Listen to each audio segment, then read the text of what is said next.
ما درحال بگذاریم با تحلیل بازی امشب بازی دومی دور نیمه لیگ چمپیون‌ها بازی اول در متروپولیتانو برگزار می‌گردد در مادرید و اتلتیکو آرسنال رو قبول می‌کند. خب اتلتیکو مادرید اون بازیه که در لالیگا اسپانیا دارد، نتیجه‌هایش نه همیشه استوار هستند. هیچ کس شاید که انتظار نبود دیدن اونها تا به مرحله نیم نهایی لیگ چمپیون‌ها، اما اونها تو به این مرحله رسیدند. فکر نمی‌کنید که اتلتیکو مادرید در وضع بهتر است فعلا در این مرحله لیگ چمپیون‌ها از حساب وضعشان در چمپیونات اسپانیا، زیرا که آنها هیچ شانسی چمپیون شوی ندارند.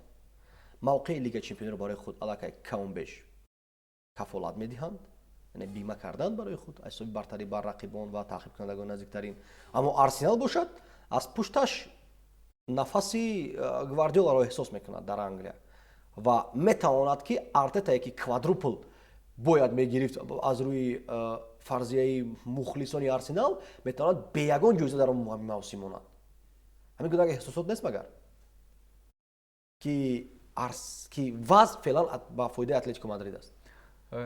албатта аз як тараф ин суханҳое ки шумо болотар гуфтед ҷо дорад. гап дар сари ин аст ки атлетико чизе барои гӯем ба таври ҷиддӣ агар мо таҳлил кунем шояд чизе барои аз даст додан надорад, чунки ба Симеоне агар дар нимниҳоӣ ҳам ноком шавад, дар финал ҳам ноком шавад, хуб дар марҳилаҳои аввали лигаи чемпион ҳам ноком шавад, ҳатман боз дар идома шонс медиҳанд, зеро эътимод ва боварии воқеан бузургро ӯ барои худ ба даст овардааст аз сӯи роҳбарияти дастаи Атлетико Мадрид. Аммо дар Арсенал таи ҳафтаҳои охир вазъ иваз шуд ва ҳатто роҳбарияти ин даста ҳам баъзе ишораҳо доштанд дар мавриди он ки мумкин аст, яъне дар сурати нокомӣ ва бидуни ҷоизаҳо мондан ҳатто Артета иваз карда шавад. гап дар бораи он меравад ки Арсенал ниҳоятан ҳамин мавсим ҳам аз нигоҳи он ки ҳарифон иҷозат медоданд дар мусобиқаҳои дохилӣ ва ҳам худаш дар чӣ ҳолат буд, наздик омада буд барои касби ҷоиза ва ҷоизаи асосӣ барои онҳо ин албатта премер лигаи Англия мебоис бошад. Аммо мо тавре мебинем ин тавр нест ва муҳимтар аз ҳама саволе ки мо дар барномаҳои дигар ҳамроҳи Имонбек борҳо баррасӣ кардем ин аст ки барои мисол дар рақобат бо Ньюкасл онҳо дар дақиқаи нуҳум гол мезананд ва тамом бо ҳамин ҳисобро мехоҳанд нигоҳ доранд.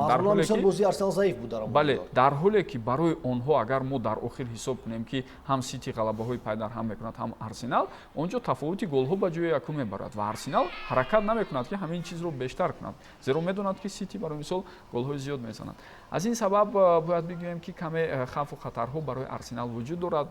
дар маҷмӯъ аз Арсенал интизориҳо ин аст ки ба ҳар ҳол фикр мекунам назар ба бозиҳои қаблӣ боз ҳам хубтар бозӣ карда метавонад, чунки баргашти баъзе аз чеҳраҳои асосӣ наздик аст ба тим. гуфта мешавад ки Сака ҳам тамринҳоро шурӯъ кард ва интизор мешавем ки Арсенал дар ин рақобат муқобили тими дигаре ки услубан гӯем ба онҳо наздик аст ва метавонад ҳатто баъзан вақт барои нигоҳ доштани ҳисоб ҳам бозӣ кунад, чӣ кор карданаш мумкин аст ва чӣ кор карда метавонад. ман ба ҳар ҳол дар ин ҷуфт бо дар назар дошти оне ки баъзе беҳбудиҳо аст, баъзе чизҳое ҳаст ки шояд Арсенал беҳтару хубтар тавонад аз рӯи он барояд.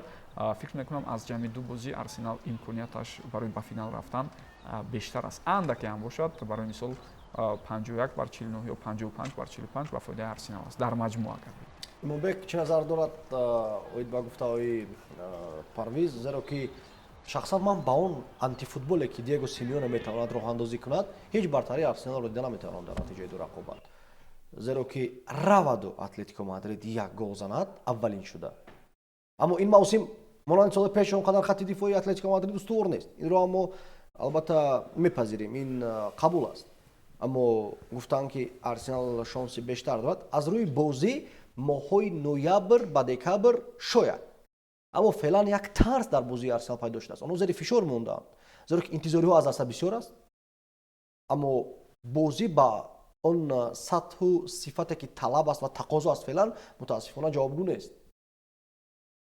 бубинед аз рӯи тақвими мавсим агар бинем, Арсенал воқеан ҳам дар вазъияти мушкилтар қарор дорад. чӣ тавре мебинем дар Ла Лига пай ҳам бозиҳоро бохтан мегирад Атлетико Мадрид, онҷо дигар маълум аст ки инҳо дар чоргонаи аввал ҳастанд, бе ин ҳам агар ки бозиҳои баъдиро ҳам бохтан гиранд. валекин Арсенал бубинед аллакай аз пушт эҳсос намекунад, ба таври назариявӣ аз пеш мебинад дастаи Гвардиоларо. бубинед онҷо ба қавли Парвиз чӣ ҳисоб математикӣ ҳам кунӣ, Гвардиола дигар همون شانسی که در بازی روبرو به دست آورد دیگر اون شانس را از دست نخواهد. دیگر همین ماراتون رو قپیده هم خیلی رفتن میگیرد.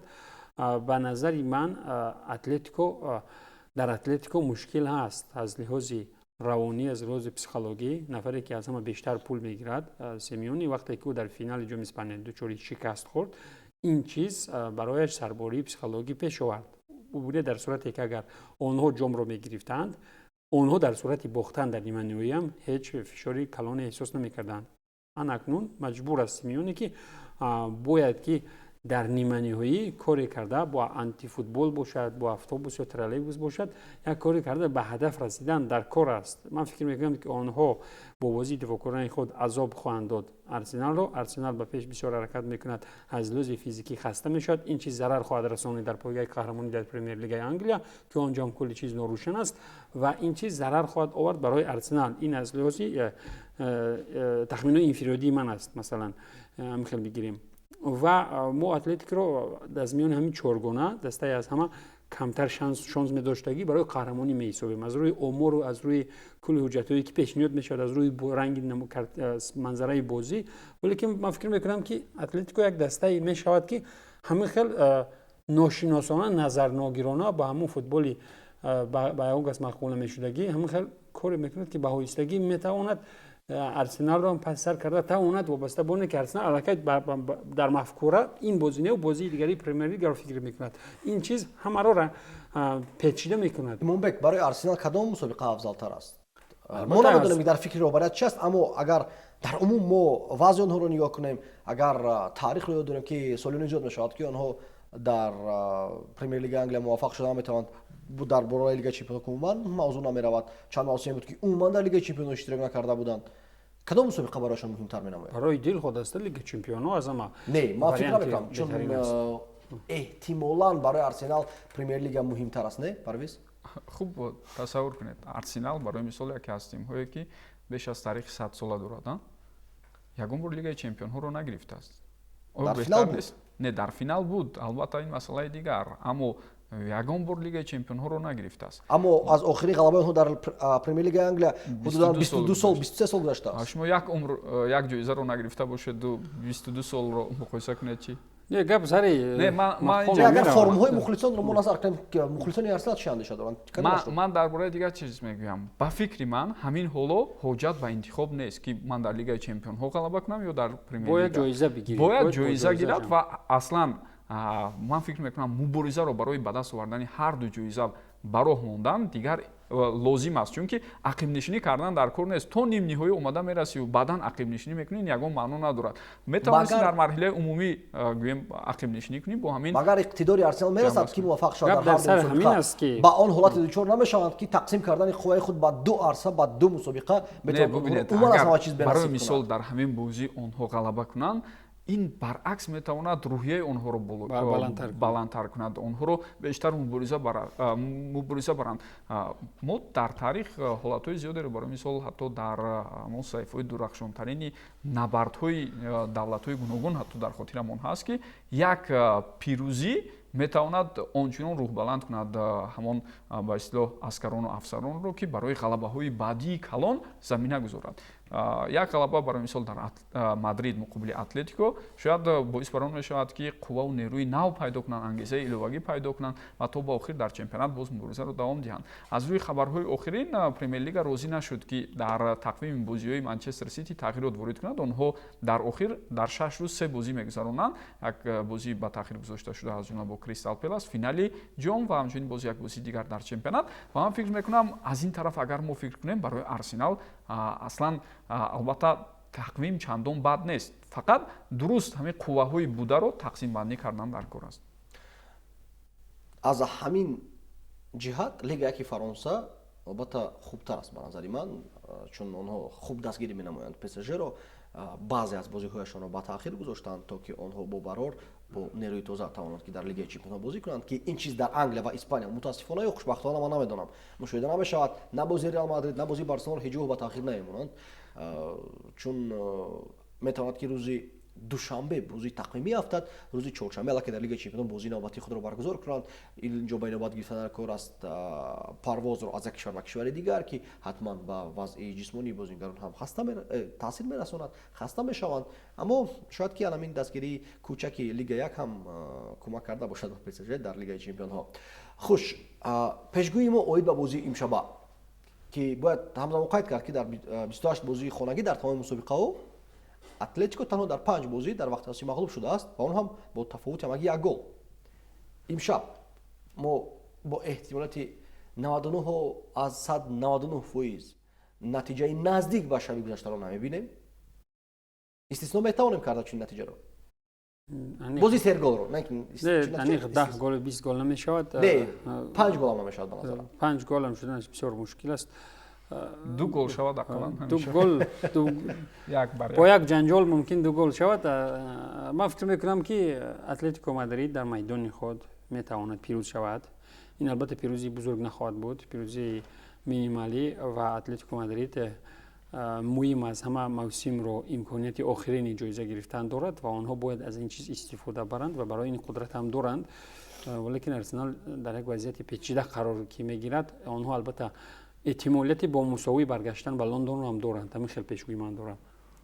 бале Арсенал дар 10 бозии охир ман махсус тафтиш карда баромадам, хеле голҳои кам мезанад. Дар 10 бозии охир 10 гол ба ҳадаф расондааст. Яъне ҳолатҳое буданд ки ҳатто дар 7 бозӣ 5 гол. Бале дар бозиҳо гол намезад.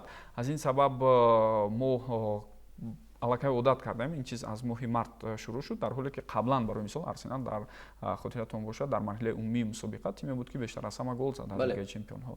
Аз ин сабаб ҳамин тамоили охир имкон намедиҳад бигӯем ки Арсенал шояд дар сафар ғалаба кунад муқобили Атлетико, аммо ман бар ин фикр ҳастам ки Арсенал ҳамин шаб мағлуб намешавад.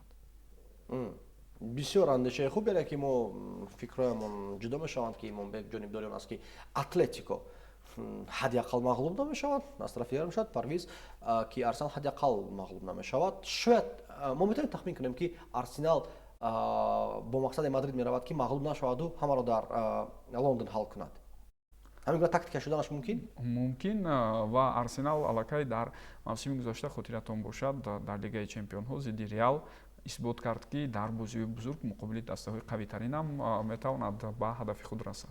ин чиз барояшон мушкил меорад. Барои Арсенал муҳим аст ки дар ҳамин вазъияти печида бояд дар як бозӣ, дар рақобати иборат аз 2 бозӣ бояд ки дар як бозӣ корро ҳал кунанду бозиро ба дарозо накашанд. Агар ки кор ба ҳал кардани кор вазифа ба бозии ҷавобӣ расад, бубинед чӣ қадар бо энергия дар бозии ҷавобӣ сарф мешавад. Баъдан бозиҳои Премер-лига мешавад. Ман фикр мекунам мантиқан барои Арсенал ҳал кардани кор дар бозии нахуст бо ҳисоби барои худ қулайтар аст. Валекин ма бовар надорам ки онҳо бо чунин сарбории ҷисмонӣ ки онҳо рӯбаронд, онҳо ба ин кор қодир буда метавонанд.